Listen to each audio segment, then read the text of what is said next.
Oh, really? Vampire!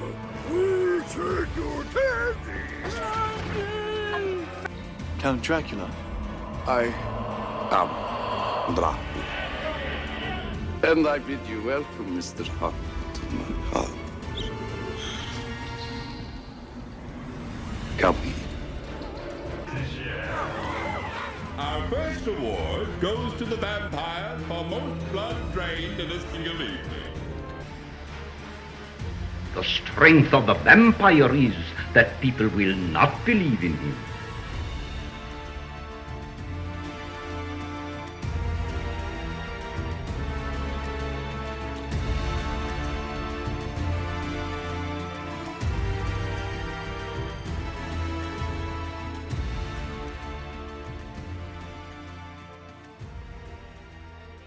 My fellow vampire lovers, this is the start of the YouTube video. I have yet to start the podcast. As you can see, I have backed away from the camera because I learned while editing the first one that I was too close, so everything behind me was in focus, but my face was often blurred. So now I'm sitting back.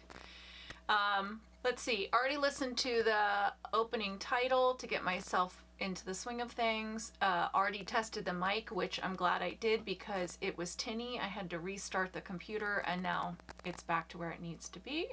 Juliet has gone outside. Her collar is off so we don't have to hear the tinkling, and both children are gone. So possibly we're going to get through this without any interruptions. Again, we'll see. That's it. I'm not going to make you listen to the opener again because you've already seen it on the video. And we're just going to go ahead and we're going to get right to it. Good evening, my fellow vampire lovers.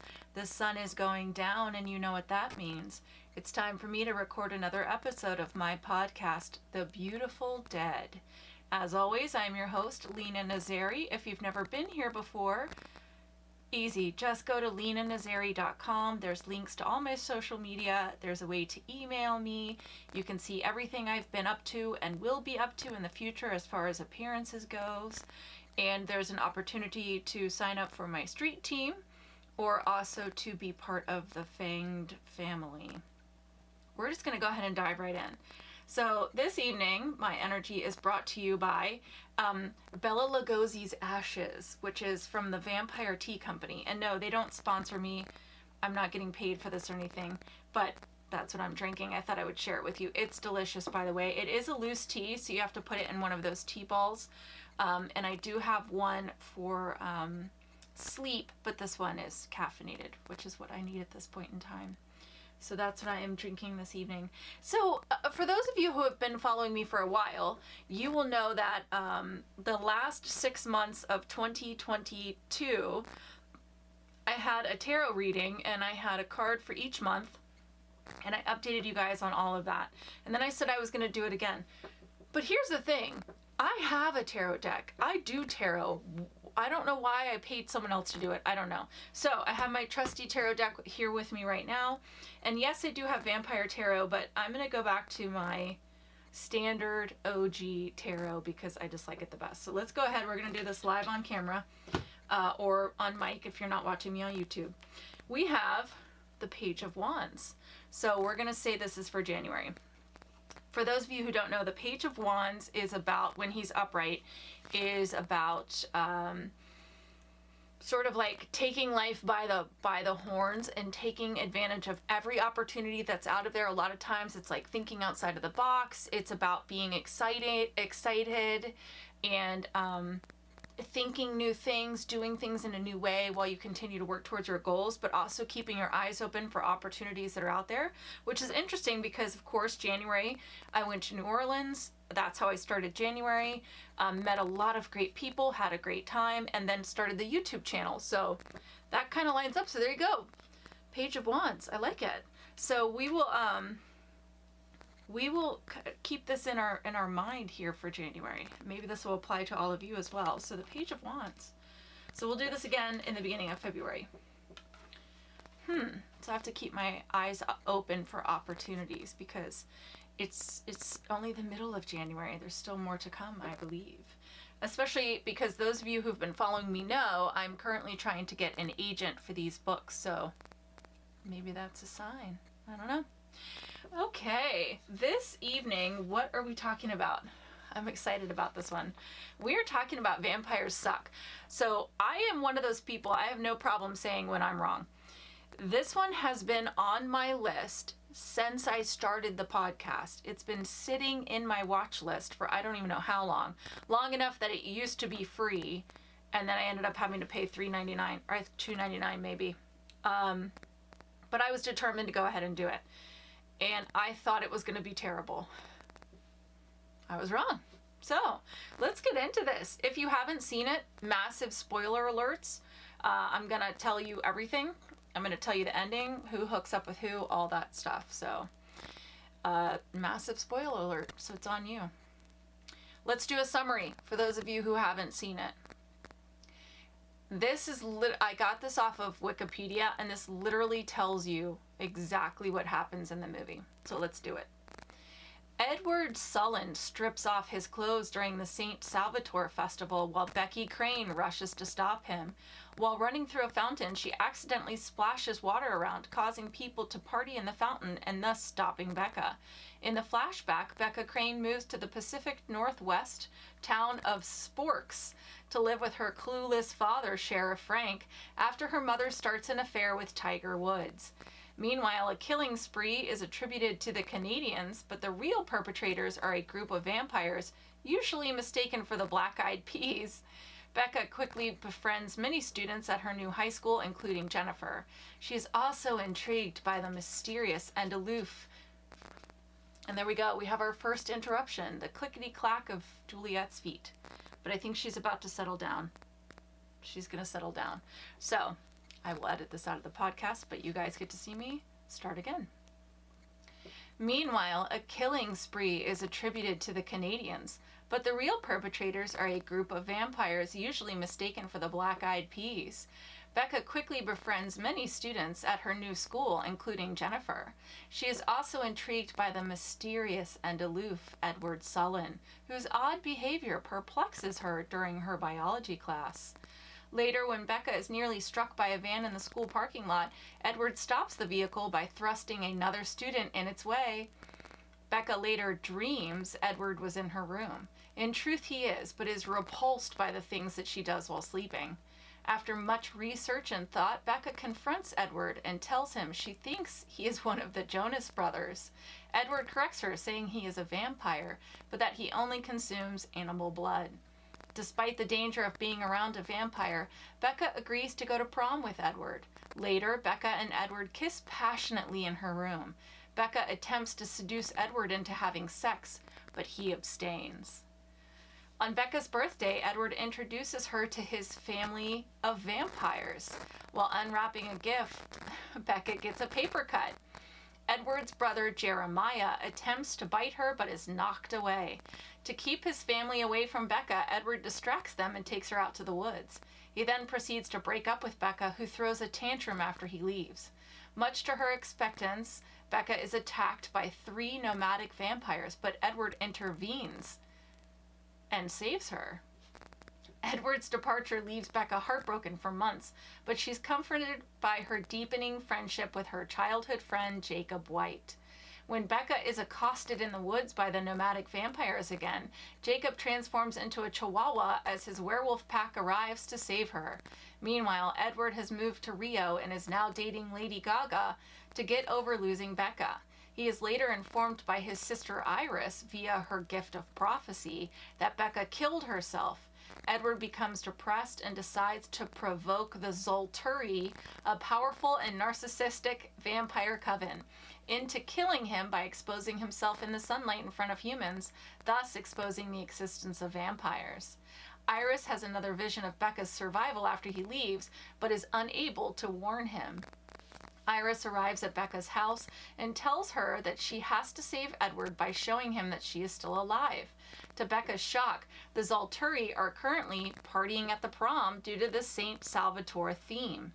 Jacob appears and demands that Becca choose between him and Edward, but just before she announces her decision, he is distracted by a cat and runs off to chase it. Upon arriving at the prom, Becca is caught between the warring factions of Edward fangirls and Jacob fangirls. She is unable to reach Edward before he exposes himself, figuratively and literally. However, twilight occurs, followed by a new moon and an eclipse, concealing Edward's vampiric nature as Becca gets him to safety. Frank arrives to check on Becca, making her hopeful. However, he thinks supernatural creatures are the prom theme and leaves. After a fight between him and the Zolturi leader Darrow, Edward is forced to turn Becca into a vampire at risk of being killed horribly. He agrees to do so only on the condition that she marry him, which she accepts. In the mid-credit scenes, Edward is struck on the head by the leader of the Jacob fangirls. Edward survives the blow, and the girl is attacked by the newly vampirized Becca as the movie concludes. I don't think that really did it justice, but it does give you like the nitty-gritty of what happens in the movie. I'm just going to go ahead and jump to the end and tell you this is definitely worth a watch. Definitely, but we'll get to that. So some vampiric references, obviously Twilight. Pretty much the whole movie is Twilight. So this is not like Scary Movie where you get a bunch of different movies spoofed. This is basically Twilight with a couple things thrown in. So for example, in the beginning, a vampire is drinking True Blood. The Saint Salvatore Festival, I think, is a reference to the Vampire Diaries. At one point, Buffy, I'm not going to edit that out, Buffy shows up to try and help Becca. In biology class, the textbook is the Vampire Diaries. And in one of the theaters in Sporks, the band Vampire Weekend is playing. So there's some fun references, but for the most part, it's 99% Twilight. Vampiric crossovers. One of the three rogue vamps is played by Ariel, I'm sorry if I mispronounce this, Cabell, who is Lexi in The Vampire Diaries and also Charlene in True Blood. Another one of the rogue vamps is played by Charlie Weber, who is Ben in Buffy the Vampire Slayer. And then the third rogue vamp is played by BJ Britt, who's also in Vampire Diaries. So all three of the rogue vamps have been in other vampire things. And then Dave Foley is the principal in the movie, and he was the band manager in Suck, which I think I did like a year ago. No supernatural crossovers. That's a first. All right, what is the vampire's relationship to humans in this? So this is where I have to explain something to you. Normally we do a really nice universe breakdown and review. However, this is my first time doing a full-on spoof, and it makes it a little bit difficult because the universe doesn't have any solid rules at all. I mean, it's completely ridiculous. So I'm going to do the best I can, but I just need to make it clear that it's very hard to break down a spoof universe, but we're going to go ahead and do it. So, for example, it is heavily so that is something I will edit out. Yes, this is Snoopy as a vampire. So, for example, it is heavily discussed that the vampires are to remain secret. That's the whole point of the Zolturi showing up. However, in Sporks, there's vampire dentists, there's vampire businesses, vampires attacking people on the street. The school mascot is the vampire. The homeless man is holding a sign that says, "We'll work for blood." The prom theme is vampires. So it's interesting. So either one of two things are happening. They're portraying these townspeople as extremely dim-witted and they're not picking up on everything. Or they're showing that the townspeople know, but they're pretending they don't know. That's what we're going to go with. Appearance. The movie is pretty religious to Twilight on this one. The vamps are pale with very brightly colored irises like amber or orange or red. And of course, unbelievably good looking. I do have to give a shout out to Edward's hair because it's hysterical. Fangs. 2 sharp fangs, one on each side exactly the way I like it.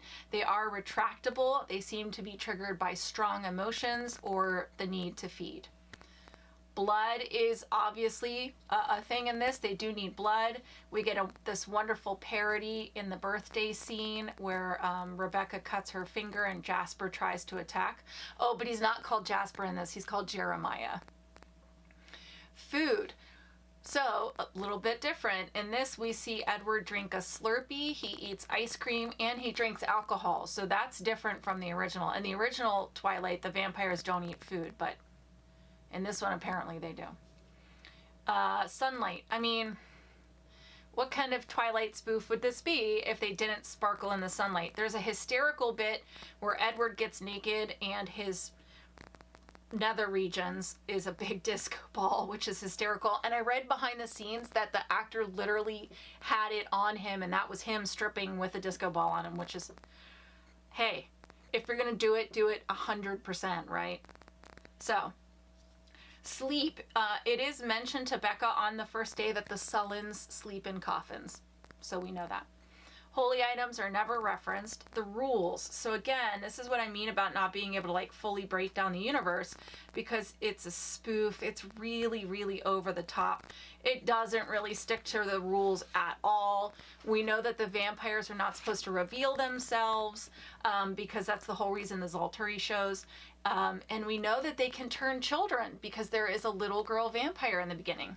So that is something we see in a lot of universes, that one of the things you do not do is turn children.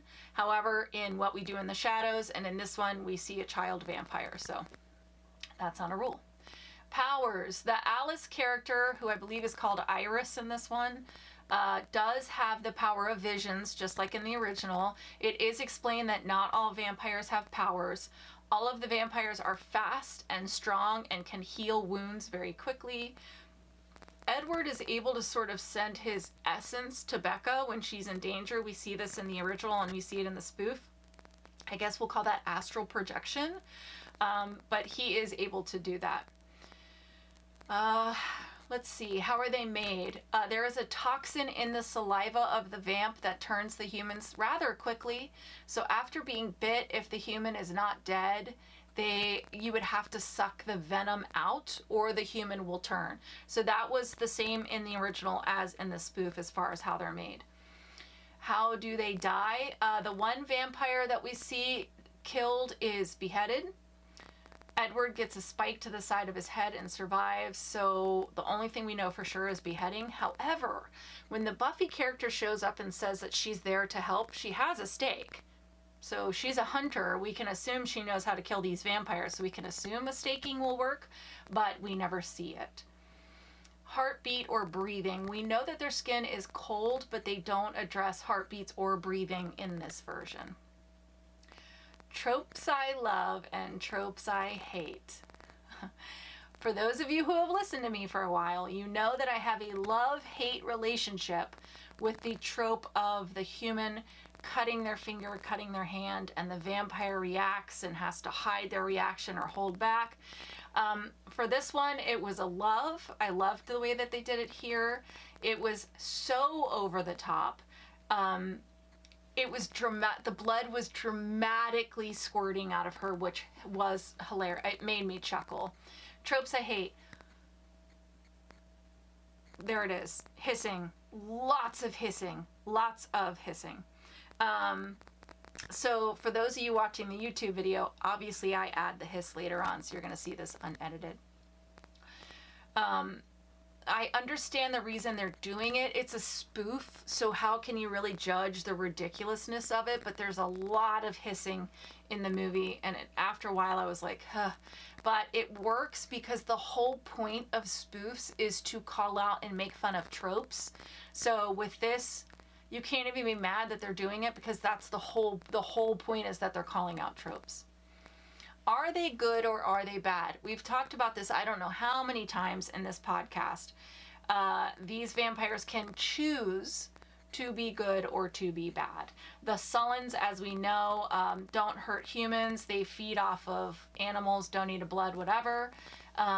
But the rogue vampires are the ones that we do see attack humans. So clearly they are meant to be bad. So the usual, they can choose if they're going to be good or bad. again, for those of you watching the YouTube video, this is where I will now add music, and we are going to talk about everybody's favorite, the ratings. How scary or evil are the vampires of Vampires Suck? I mean, these vampires are far from scary, but we do know that I like to be analytical. I like to be serious about these ratings, so let's break it down. Edward is able to decapitate another vampire with a swing of a baseball bat. That is extreme strength. We do know they are very fast. All of the vampires except the Sullens kill without remorse or mercy, so not too good for humans, right? The law enforcement in town is extremely unhelpful, so this means the humans are pretty much on their own. There's no one protecting them. For the most part, it seems like the vampires do travel in groups, also a problem for their prey. By my calculations, that means these vampires earned a 3.75 out of 10 stakes to the heart for how scary and evil they truly are. How sexy or alluring are the vampires of Vampires Suck? Again, my knee-jerk response is to say they're not sexy at all. But let's do this right. They are attractive people, so there's a point. We know that they all get an honorary point for being undead. That's how this podcast works. Immediate honorary point for being vampires. That's 2. When we first meet the Sullen siblings in the high school cafeteria, the couples are all making out, so obviously they're very sexual.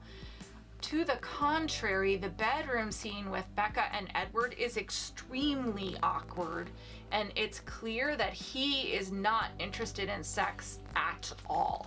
So when we do all of this, when we look at all of this together, that gives the vampires of Vampires Suck a 2.5 onks for sexiness and allure.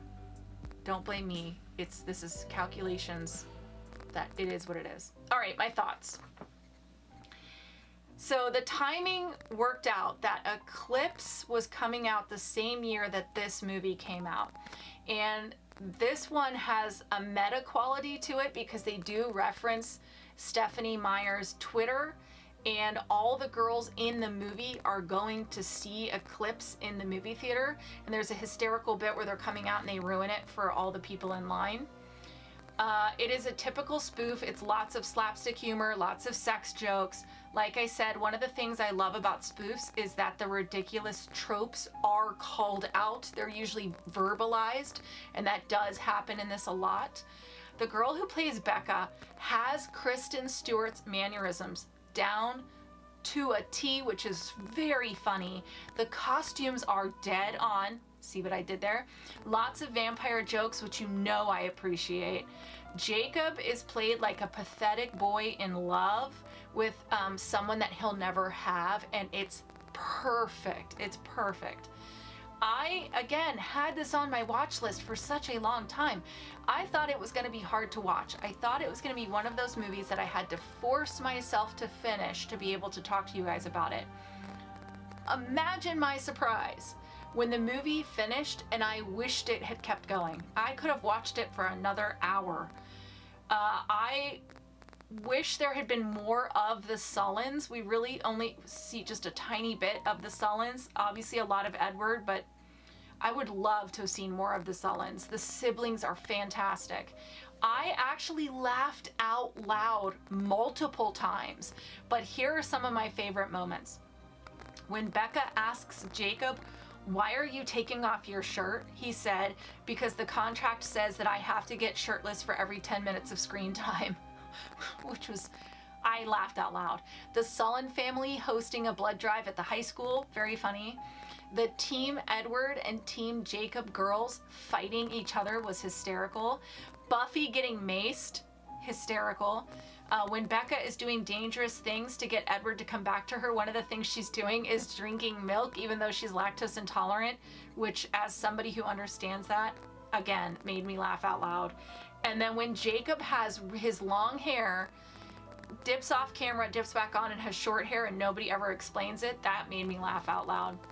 I don't know if I'll ever watch it again, but I will absolutely recommend it to people. If you love vampires and you want to laugh, this is one to watch. Even people who love Twilight love this spoof. So I happen to know a young lady who loves Twilight and loved the spoof. So it's not like it's going to offend you if you're a big Twilight fan. That being said, not a Twilight fan. You all know this. And I wish it could, because the last two movies hadn't been out yet, they were not included in the spoof. So I would love to see a Vampire Suck 2 that includes the last two movies. Is it Ken Jeong? Oh, I'm so sorry if I messed up your name, but he is in a lot of comedies and he plays the head of the Volturi in this, and he is hilarious. So definitely, if you haven't seen it, go watch it. Even though I've told you so much about it, you'll probably still laugh out loud. So that is it. That is the first review of 2023. What a great way to start. I needed this laugh, definitely. Next week will be a serious one, I promise you. If you want to know which movies or TV shows I am covering before episodes drop, join my Fanged family on the website. I do tell you at the end of the episode what the next one will be, but the Fanged family, they get to see like a month in advance, so it gives you a little extra time. Next week will be, ready? Dracula Untold. I'm going to go back and watch it. I've been doing a lot of research about what was supposed to happen with Dracula Untold. It was supposed to be the beginning of the Universal monsters coming back. We all know how The Mummy went with Tom Cruise. Pretty sure that's the one that screwed it for everybody. But I also was watching Luke Evans do an interview, and I thought, I need to go back and watch that one again. So that is what I will be doing next week, Dracula Untold. And again, if you want to know what I'm going to be doing for the next month, so you have time to find these things and watch them prior to me talking about them, you have to join my Fanged family. I'm not going to just give it to you, because then they're not special, and they are definitely special. Speaking of special, my street team not only... Oh, hello. We got some more clickety-clacks as she decided she just had to run out of the room. Speaking of special... My street team, they get swag when they meet me at cons, but they also get postcards from me whenever I go anywhere. So they all just got postcards from New Orleans. So if you want to get stuff from me, join my street team. What am I asking from you when you join my street team? I'm just asking that you get out there, you tell people about the books, tell people about the podcast, the YouTube channel, all of that stuff. Promote it on social media, just tell your friends. It's really, it helps me so much, and I so appreciate it, but I'm not asking a lot, and I do love these people. So go join my street team if you'd like to help me out. I'm gonna wrap it up.